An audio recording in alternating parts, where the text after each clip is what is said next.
আসসালামু আলাইকুম প্রিয় দর্শক, নিজের আলাপচারিতায় আপনাদের সকলকে আমন্ত্রণ জানাচ্ছি। নমস্কার। খবরের অন্তরালের খবর নিয়ে ক্যালকাটা ডায়ালগস থেকে মনোজ দাস বলছি। এতক্ষণে সবাই জেনে গেছেন যে রাইটার্স বিল্ডিংসের সামনে থেকে সেনাবাহিনীর একটি ট্রাক আটক করেছে কলকাতা পুলিশ। কারণ ট্রাফিক আইন না মেনে দুর্ঘটনা ঘটতে পারে এমনভাবে ট্রাক চালাচ্ছিল ড্রাইভার। এই হলো অভিযোগ। অভিযোগে আরও জানা যাচ্ছে যে ট্রাকের পেছনে নাকি ছিল কলকাতার পুলিশ কমিশনারের গাড়ি এবং ট্রাকটি যেভাবে চালানো হচ্ছিল তাতে নাকি পুলিশ কমিশনারের বিপদ হতে পারত। এটা হচ্ছে সেনার এই ট্রাকটি আটকানোর কারণ। যে রাজ্যে প্রাণঘাতী দুর্ঘটনা হওয়ার পর পুলিশের ঘুম ভাঙে না, এই আজকেই একটি পুলিশের গাড়ি ওই বানতলার ওখান দিয়ে, যেখানে লেদার কারখানাগুলো আছে, লেদার নগরী, লেদার সিটি, চর্মনগরী, সেইখানটাতে পুলিশের জিপের ধাক্কায় একটি মোটর সাইকেল আরোহীর প্রাণ চলে গেছে, তিনি মারা গেছেন স্পট ডেথ। এখন তাহলে এইবার আমরা দেখব যে এইখানে এরকম তো অজস্র জায়গায় পুলিশের গাড়িতে দুর্ঘটনা পড়ছে এবং তারপরে মারা যাচ্ছে, নানা রকম বহু খবর, একটা নয়। কোনো জায়গায় কি পুলিশ মামলা করে? কোনো জায়গায় কি পুলিশের ঘুম ভাঙে? এই রাজ্যে একের পর এক প্রাণঘাতী যে রোড অ্যাক্সিডেন্ট, তারপরেও পুলিশের ঘুম ভাঙে না। এই যেখানে অবস্থা, সেখানে ট্রাফিক আইন ভেঙে পুলিশের গাড়ি চলার নিদর্শন কলকাতার রাস্তায় যত্রতত্র দেখা যায়। মানে পুলিশের গাড়ি রাস্তায় সিগন্যাল দেয়া রয়েছে, রেড সিগন্যাল, সমস্ত গাড়ি আটকে আছে, তার মধ্যে দিয়ে পুলিশ তার গাড়ি নিয়ে চলে গেল। এরকম ঘটনা আমরা দেখি না? দেখি, হর বখত দেখি, কিন্তু সেখানে সাধারণ মানুষের প্রাণহানির সম্ভাবনা। আজকে মহান পুলিশ কমিশনারের বিপদ ঘটতে পারত, তার গাড়িতে ধাক্কা লাগার সম্ভাবনা ছিল, তাই পুলিশ একেবারে উঠে পড়ে লেগে সেখানে আজকে ব্যবস্থা নিতে গেছে। আজ সেনার ট্রাক আটকিয়েছে পুলিশ। মনেই হতে পারে পুলিশ যেটা বলছে যে পুলিশ কমিশনারের বিপদ হতে পারত, তাই। সেটা কি কোনো গ্রহণযোগ্য কারণ? অবশ্যই নয়।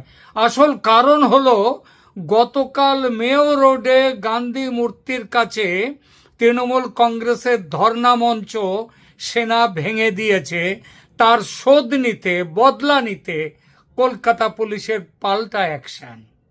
আরে মঞ্চ তো ভেঙেছে তৃণমূল কংগ্রেসের বেআইনিভাবে তৈরি মঞ্চ, তাতে কলকাতা পুলিশের গাত্রদাহ হচ্ছে কেন? কারণ এই রাজ্যে পুলিশ হয়ে গেছে এই রাজ্যের শাসক দলের ওই খুব একটা কি বলবো, অত্যন্ত পরিচিত একটা শব্দবন্ধ আছে, সেটা হচ্ছে চটি চাটা। এসব ট্রাফিক আইন মানা না মানাটা তাই কোনো কারণই নয়। কিন্তু প্রশ্নটা হলো, শাসক দলের হয়ে এরকম কাজে নিজেকে জড়িয়ে ফেলে কলকাতা পুলিশ কি ঠিক করলো? এই প্রশ্নের উত্তরে প্রথমে বলি ঘটনার সূত্রপাত কি করে হয়েছিল।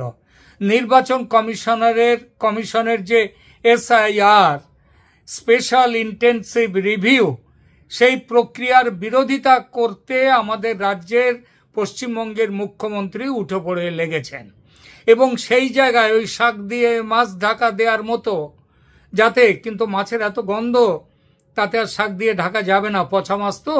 যাই হোক, তিনি যেটা শুরু করেছেন যে বাংলা ভাষা বাঁচাও, বাংলার অপমান, বাংলা ভাষার অপমান, সেই জন্যে তিনি রাজনৈতিক আন্দোলন করছিলেন মমতা বন্দ্যোপাধ্যায়ের দল তৃণমূল কংগ্রেস। আর সেজন্য ধর্ণমঞ্চ তৈরি হয়েছিল মেয়ো রোডের গান্ধী মূর্তির পাশে। এই ধর্ণামঞ্চ ময়দান এলাকায় স্থাপন করা হয়েছিল আগস্ট মাসের তৃতীয় সপ্তাহে, অর্থাৎ 2025 সালের আগস্টের মাঝামাঝি থেকে। ধর্ণা মঞ্চটি ময়দানে গান্ধী মূর্তির পাশে তৈরি। এবং কি কারণ ছিল এই ধর্নার?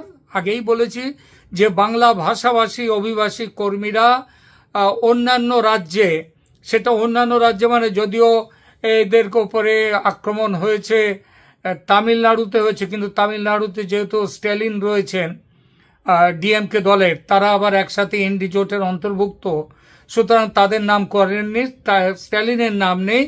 এখানে করা হচ্ছে বিজেপি শাসিত রাজ্যগুলোতে বাঙালিদের হেনস্থা করা হচ্ছে, এটাই অভিযোগ। ময়দান এলাকায় অনুষ্ঠান বা ধর্নার জন্য ভারতীয় সেনাবাহিনী, মানে তারাই হচ্ছে এই জায়গাটার মালিক, স্থানীয় কর্তৃপক্ষ, সামরিক কর্তৃপক্ষ ফোর্ট উইলিয়াম, সাধারণত 2 দিনের অনুমতি দেয়, যা ভারতের সুপ্রিম কোর্টের নির্দেশিকা অনুসারে। এটা ওই নিজেদের খেয়াল খুশি মতো যে ফোর্ট উইলিয়াম দেয় তা নয়, এটা সুপ্রিম কোর্টের নির্দেশিকা রয়েছে যে 2 দিনের অনুমতি সেখানে দেয়া হবে। আর 3 দিনের বেশি সময় ধরে যদি কোনো অনুষ্ঠান চলতে থাকে, তার জন্য প্রতিরক্ষা মন্ত্রণালয় থেকে আলাদা করে অনুমতি নিতে হয়। প্রতিরক্ষা মন্ত্রণালয় দিল্লি থেকে, ফোর্ট উইলিয়াম থেকে নয়। টিএমসি মানে তৃণমূল কংগ্রেস অনুমতি নিয়ে ধর্না চালাচ্ছিল, এটা ঠিক, কিন্তু অনুমতিটা কদিনের? অনুমতিটা ফোর্ট উইলিয়াম থেকে পাওয়া, যার মেয়াদ 2 দিন।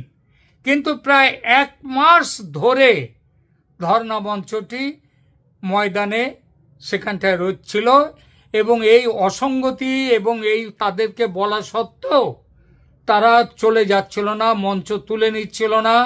এর জন্যই সেনাবাহিনী গতকাল ধর্না মঞ্চটা ভেঙে দেয়। কিন্তু বাংলায় বসে তৃণমূলের ধর্না মঞ্চ ভেঙে দেয়া এত সাহস কি করে সেনাবাহিনীর হয়? এ রাজ্যের এখানকার তো, এটা তো পশ্চিমবঙ্গ তো ভারতের কোনো রাজ্য নয়, এটা তো একটা আলাদা রাষ্ট্র, পাশে জমির মালিক। এই সাহসটা কি করে সেনাবাহিনীর হয়েছিল? তা সে জমির মালিক সেনা যদি হয়ও, তাতেই বা কি যায় আসে? এখানে তো লিখিত আইনের চেয়ে বড় আইন হচ্ছে দিদিমণির আইন। এই হলো গিয়ে কাহিনী, যেখানে শুরু হলো। বদলা নিতে দিদিমণি অতএব এগিয়ে দিলেন কাকে? পুলিশ বাহিনীকে। এই বাহিনী বর্তমানে মমতা বন্দ্যোপাধ্যায়ের নিজস্ব দলীয় লেটেল বাহিনীতে পরিণত হয়েছে। মুখ্যমন্ত্রীর কথায় তারা উজ্জীবিত হয়ে একটা একান্ত ফালতু কেসে জড়িয়ে দিল সেনাবাহিনীকে। কেন ফালতু বলছি? কারণ হচ্ছে তারা নাকি এমনভাবে গাড়ি চালাচ্ছিল, জোরে নয়, গাড়ি কিন্তু সেনা বলেছে আমরা আস্তে চালাচ্ছি। এবং টিভির ফুটেজে, যে সিসিটিভি ফুটেজে রাস্তায়, সেখানেও দেখা গেছে যে সেখানে কিন্তু তাদের গতিবেগ কিন্তু কমই ছিল। তো সেনাবাহিনীকে এই কেসে জড়িয়ে দিল কেন? নাকি পরে বলছে যে পুলিশ কমিশনার তার যে গাড়ি তার পেছনে ছিল, সেটা বাঁক নিতে গেলে কিংবা হতে গেলে তার অসুবিধা হতে পারত। পেছনের গাড়ি, সামনের গাড়ি যদি ডান দিকে ঢুকতে যায়, তাহলে পেছনের গাড়ি তাকে ওভারটেক করতে গেলে তখনই তো ঝামেলা হবে, তার আগে তো ঝামেলা হয় না। তো এই বিষয়ের নিষ্পত্তি যদি সেনাবাহিনীকে এই যে কেসে জড়িয়ে দেওয়া হয়েছে, এটা তো আদৌ কোনো গুরুত্বপূর্ণ ট্রাফিক আইন ভাঙার কেসই নয়। যদি আইনের পথে চলে এই বিষয়ে নিষ্পত্তি করতে চায় ফোর্ট উইলিয়াম, তবে রাজ্য পুলিশকে এবং রাজ্য সরকারকেও আদালতে অনেক অপমান সহ্য করতে হবে, এটা বলে দিলাম। কিন্তু আমার মনে হয় কেস ততদূর যাবে না, তার আগেই মিটমাট হয়ে যাবে। এই ভিডিও যখন তৈরি করছি সময় বিকেল 6:45, শুনতে পাচ্ছি হেয়ার স্ট্রিট থানায়, যার সামনে রাস্তায় দাঁড়িয়ে আছে ট্রাকটার যে ড্রাইভার এবং সেখানে যে সেনার যে কর্মচারী ছিলেন, তারা বলছেন যতক্ষণ না ফোর্ট উইলিয়াম থেকে সেনা অফিসাররা আসবেন, ততক্ষণ তারা রাস্তার এই পাশ থেকে গাড়ি সরাবেন না। সেনাকর্তারা নাকি একটু আগে এসেছেন শুনতে পাচ্ছি, তারা পুলিশ কর্তাদের সঙ্গে কথা বলবেন, কি ফয়সালা হবে জানি না। তবে আজকের পরিস্থিতি দেখে আমার মনে পড়ছে 2007 সালের একটি ঘটনার কথা, অনেকটা কাছাকাছি ঘটনা, পুলিশ বনাম সেনাবাহিনী। পশ্চিমবঙ্গে পুলিশ এবং সেনাবাহিনীর সংঘর্ষের ঘটনা একেবারে যে নেই তা নয়, টুকটাক আছে। তবে আয়তনে বড় ঘটনা বলতে এই মুহূর্তে মনে পড়ছে 2007 সালের পার্ক স্ট্রিট থানার ঘটনাটি। 2007 সালে 3rd ম্যাড্রাস রেজিমেন্টের 2 অফিসারকে আটক করেছিল কলকাতা পুলিশের পার্ক স্ট্রিট থানা। অভিযোগ ছিল নতুন বছরের রাতে পার্ক হোটেলে এই দুই সেনা অফিসার তারা সেখানে যান এবং সেখানে যারা সব মহিলারা বর্ষ শুরু নববর্ষের আনন্দ করতে যারা এসেছিলেন তাদের সাথে সম্পর্কে নাকি কিছু কটূক্তি টটুক্তি ইত্যাদি করেন তারা, মানে যৌন হয়রানি বলা যায়। পার্ক স্ট্রিট থানায় অতঃপর তাদেরকে গ্রেপ্তার করে নিয়ে আসে পুলিশ। কিন্তু সেই দিন রাতে, সেই দিন অথবা হয়তো তার পরদিন রাতেই ওই দুই অফিসারকে মুক্ত করতে চলে আসে সশস্ত্র একদল সেনা জওয়ান। তাদের নেতৃত্ব দিচ্ছিলেন একাধিক সেনা অফিসার। পার্ক স্ট্রিট থানায় এই পুরো দল সেনাবাহিনী ঢুকে 11 জন পুলিশ সদস্যকে বেধড়ক মারধর করে। বেধড়ক মারধর করে, তাদের অনেককে হসপিটালে পাঠাতে হয়। তারপর শুধু সেখানেই শেষ নয়, থানা ভাঙচুর করে। রাজ্যে তখন বুদ্ধদেব ভট্টাচার্য মুখ্যমন্ত্রী সিপিএমের, তিনি মিটমাট করে নেন ব্যাপারটা। পুলিশ বলেছিল ডিপার্টমেন্টাল এনকোয়ারি করবে, আর সেনাও বলেছিল তারাও ডিপার্টমেন্টাল এনকোয়ারি যে কোর্ট মার্শাল ইত্যাদি হয় সেগুলো করবে তাদের সদস্যদের জন্য।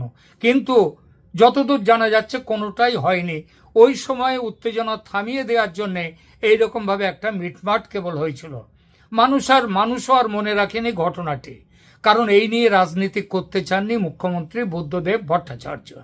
কিন্তু মমতা ব্যানার্জি তো সেই চিজ নন, তিনি রাজনীতি করতে চান। সেজন্য লালবাজারের পুলিশ কর্তাদের উস্কে দিয়ে ঘটিয়েছেন ঘটনাটি। আর সম্প্রতি 32,000, 26,000 আরো নানান দিকে চাকরি যাওয়ার ঘটনা, তার উপর নির্বাচন কমিশন নিয়ে এসছে এসআইআর স্পেশাল যে রিভিশন আসছে, ইন্টেন্সিভ রিভিশন, সেইটা তো তার যে এমন মোক্ষম সময়ে রাজনীতি করবেন না দিদিমণি, তাই কখনো হয়? তাছাড়া সেনা যদি খেপে গিয়ে পেটানো শুরু করে তাহলে সে পেটানি তো আর তিনি খাবেন না, খাবে পুলিশ। সুতরাং এই সম্ভাবনা কিন্তু ফেলে দেয়া যায় না যে সেনা এই বদলা অন্যভাবে এবং আরো অনেক বড়ভাবে নিতে পারে। তার উদাহরণ এর আগেও আছে। আশা করব তেমন কিছু যেন না হয়, যেন ভালোই মিটে যায় এই ঘটনাটি, এবং আমরা সেটাই চাই সাধারণ মানুষ হিসেবে। এখনকার মতো এখানেই রাখছি, ধন্যবাদ।